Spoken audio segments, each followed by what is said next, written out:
বাংলাদেশে প্রচলিত বড় বেদাআতগুলোর মধ্যে এই বেদাআত হচ্ছে একটা। সেই বেদাআত কোনটা? সেটা হচ্ছে, দেখবেন হিন্দু ধর্মের মধ্যে একটা কথা প্রচলিত রয়েছে, যদি কোনো ব্যক্তি মারা যায় তাহলে সেই ব্যক্তির পক্ষ থেকে যদি তাদের আত্মীয় স্বজনকে বা গ্রামবাসীকে দাওয়াত দিয়ে খাওয়ানো না হয় তাহলে ওই ব্যক্তি নাকি মৃত্যুর পরে স্বর্গ পায়, কিন্তু স্বর্গের মধ্যে স্বর্ণ অলংকার পায় না। এরকম একটা কথা তাদের হিন্দুর মধ্যে প্রচলিত রয়েছে।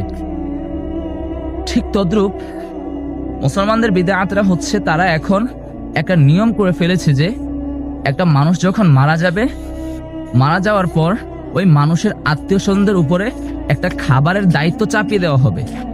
4 দিন পরে বা 40 দিন পরে এরকম একটা দায়িত্ব চাপিয়ে দেওয়া হবে যে তার আত্মীয় স্বজনরা লক্ষ হাজার হাজার শত শত মানুষকে দাওয়াত দিয়ে খাওয়াতে হবে। অথচ রাসূল সাল্লাল্লাহু আলাইহি সাল্লাম বলেছেন, যদি কোনো ব্যক্তি মারা যায় তাহলে তার পরিবারের জন্য তোমরা খাবারের ব্যবস্থা করো।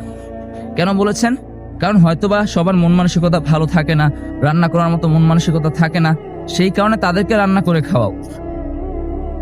আর আমরা কিনা যেই ব্যক্তি মারা যায় তার আত্মীয় স্বজনের উপরে চাপিয়ে দিই যেন তারা অনুষ্ঠান করে সবাইকে, গ্রামবাসীকে দাওয়াত দিয়ে খাওয়ায়।